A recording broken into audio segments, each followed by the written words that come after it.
Ha-hó, magyar fiatalok. És most hozzátok szólok, fiatalok. Most arra nőtt fel az első olyan generáció, amelyik politikai szocializációjának a teljes időszakát az Orbán rezsimben élte. Nem éreztem magam hazafinak, nem éreztem a magyarságomat rendesen ebben az országban, mert el volt nyomva teljesen. Hogyha valaki 16 éven keresztül 2/3 kormányoz, az sajnos nem felel meg a demokráciának. Az elmúlt évtizedek undorító és mocskos politikai elitje sokat tett azért, hogy elhitesse a fiatalokkal, hogy nem tudnak változást elhozni. A rendszerváltás óta ez lesz az első választás, ahol egy valódi generációs konfliktus alakulhat ki. Sokféleképpen próbálták megszólítani az elmúlt években a pártok a fiatalokat. Túljuk a Minecraftot 1000-rel, nem is olyan soká. Alkotmánymódosítással adna szavazati jogot a Momentum a 16-17 éves fiataloknak. Nekünk nemzeti érzelmű, bátor, fiatal harcosokat kell találnunk. A fiatalok megfizethető lakhatásáért gyűjtöttek aláírást a Mi Hazánk ifjai ma Debrecenben. Kedves fiatalok, látom, hogy sokan itt vagytok, segítsetek ti is a szüleiteknek, a nagyszüleiteknek, beszéljetek a szülőkkel és a nagyszülőkkel. Vannak, akiknek a felmérések alapján ez a mai napig jól megy, de akadnak olyan pártok is, akiknek egyre nehézkesebben sikerül. Hogy mennyire érdeklődött ez a korosztály a politika iránt Magyar Péter érkezése előtt, és hogyan alakult ez át a Tisza párt felbukkanása után, arról Szabó Andrea szociológust kérdeztük. A 2000-es években alvó polgárokról beszélhettünk, alvó fiatalokról beszélhettünk, akik nagyon hasonlóan a szüleikkel otthon puffogtak, elégedetlenek voltak, de alapvetően nem involválódtak a politikába, nagyon nem érdekelte őket a politika, és nem voltak igazán politikai cselekvők. Ebből az időszakból származik az az általános vélekedés, hogy a fiatalokat így ámblok nem érdekli a politika. Valamikor 2018-19-ben volt a mélypontja ennek az egész történetnek, ugyanis akkor úgy érezték, különösen az egyetemisták, hogy nem is olyan rossz élni ebben az Orbán rezsimben. Az ember, ha nagyon akarja, akkor megtalálja azokat az utakat, ahol el lehet lavírozni, és az elégedettségük az 2019 táján volt a legmagasabb.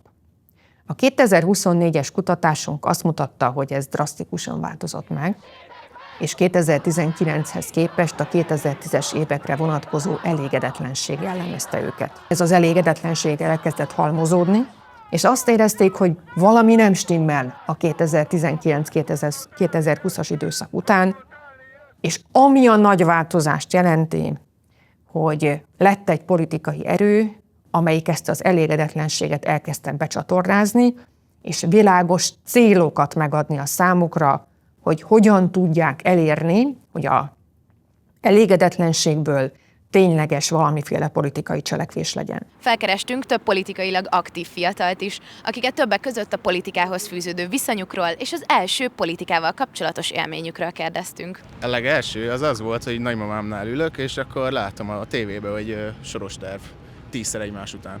És már akkor gondolkoztam, hogy ennek nem így kéne lennie. Szerintem, mint sokaknak, nekem is a kegyelmi ügy nagyon kiverte a biztosítékot, akkor is úgy éreztem, hogy na, itt most már ezzel ellen tenni kell valamit. Az első ilyen igazi katarzis az talán a röszkei ostrom volt, amikor megostromolták a déli határkerítést.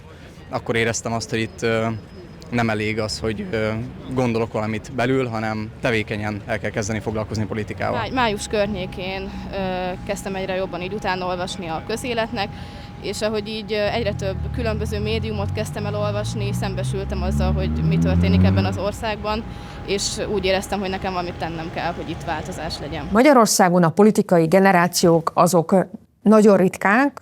Utolsó nagy politikai generáció az a rendszerváltás generációja volt, amiknek a Fidesz volt a generációs pártja, és ehhez képest telt el közel 30 év, hogy újra azt tudjuk mondani, hogy van egy második nagy politikai ifjúsági generáció, ez pedig az Orbán rezsim alatt szocializálódott fiatalok, akiknek egy abszolút mértékben kettős szocializáció érvényesül. Van egy hivatalos állami intézményi típusú szocializáció, és ehhez képest van egy kortársi és családi szocializáció, amelyik nem volt összhangban egymással. Utoljára ilyen a Kádár korszakban volt, hogy a fiatalokat tartósan kettős szocializációs hatás érje.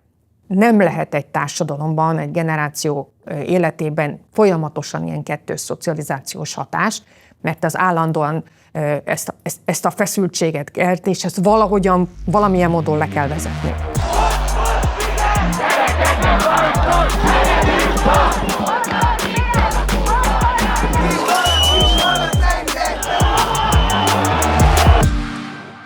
Mit veszel észre a környezetedben, így a fiatalok, azok hogyan állnak a politika kérdéséhez? Ellenzéki lelkületű szerintem a 90%-uk a fiataloknak, viszont nagyon sokan úgymond nem politizálnak, tehát hogy nem járnak el szavazni, odáig eljutnak, hogy itt változás kell, de hogy tegyenek is érte valamit.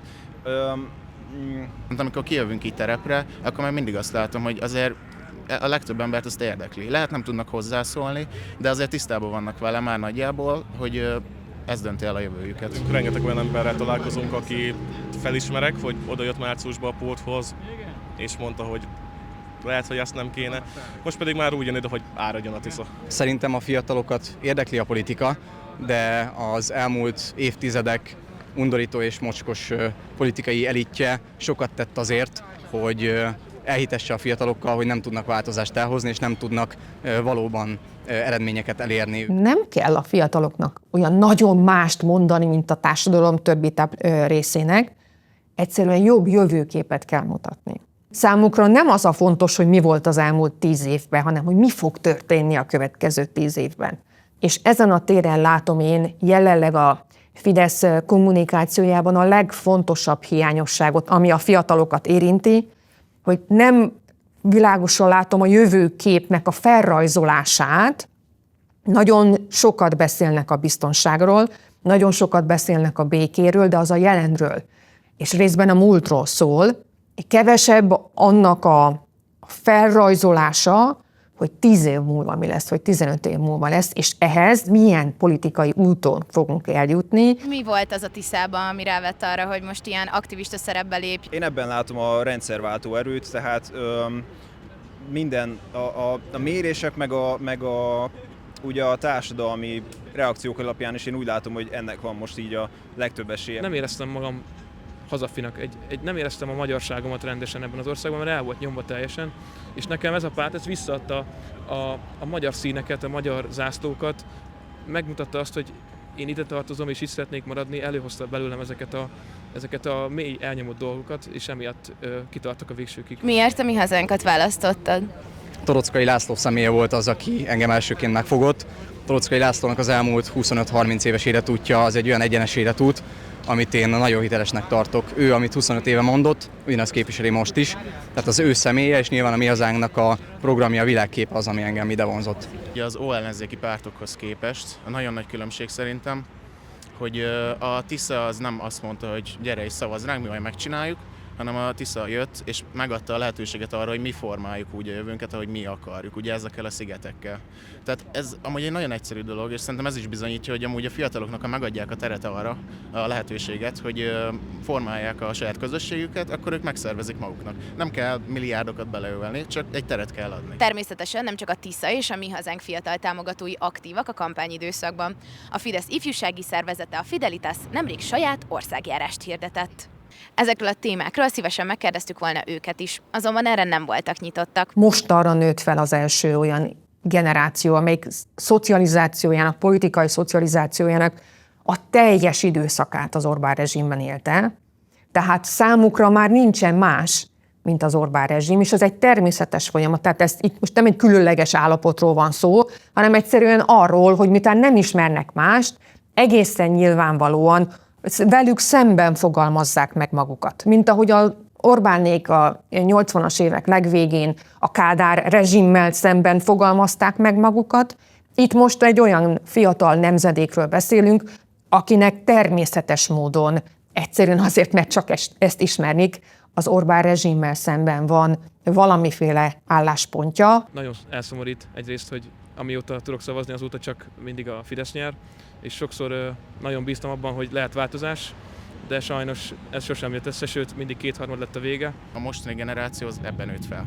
hogy igazából mióta tud olvasni, emlékszik dolgokra, azóta propagandát látja a tévében. Ez egyébként nem csak a politikára ez igaz, ez akár a piacra is, hogyha egy szereplő dominál, nincsen alternatíva, akkor gyakorlatilag haladás sincs, tehát nem kell nekik, hogy teljesítsenek. Bennem ez olyan érzést vált ki, hogy én nem egy demokráciában élek. Mert úgy gondolom, hogy ha valaki 16 éven keresztül 2/3 kormányoz, az sajnos nem felel meg a demokráciának. A magyar ifjúsági társadalom nem egységes ifjúsági társadalom, hanem különböző csoportokból, rétegekből áll. Ezen belül természetesen kitüntetettek az egyetemisták, akikről az előbb mondtam, hogy többségében nagyon úgy tűnik, hogy nem az Orbán rezsim támogatói, de vannak a fiatalokon belül olyan nyertesek, vagy önmagukat nyertesnek tartók, akik valószínűleg egyébként, hát ha nem is nagyon nagy arányban, de valamekkora mértékben az Orbán rezsimre fognak szavazni 2026. április 12-én. Szakértőnket arról is megkérdeztük, hogy mennyire valószínű szerinte, hogy most nagyobb százalékban mennek el a fiatalok szavazni, mint a korábbi választásokon. Ha azok a folyamatok, amiket látunk a kutatásokban érvényesülni fognak, akkor könnyen lehetséges, hogy ezek a fiatal generációk, akik az Orbán rezsim időszakában szocializálódtak, meglepően magas arányban fognak részt venni a választáson, de ezt természetesen nem tudhatjuk, hiszen 1,5 hónap alatt még sok minden történhet.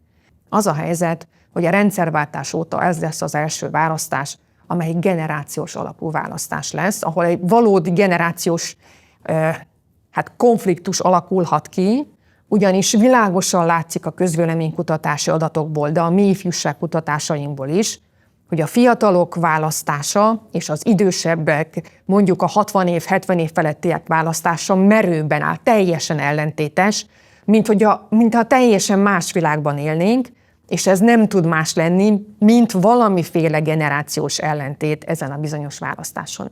Nem tudjuk, hogy milyen irányban fog eldőlni, de az biztos, hogy szokatlan, hogy ilyen mértékű ellentét legyen egy viszonylag homogén kultúrnemzeten belül egy idősebb és egy fiatal generáció között.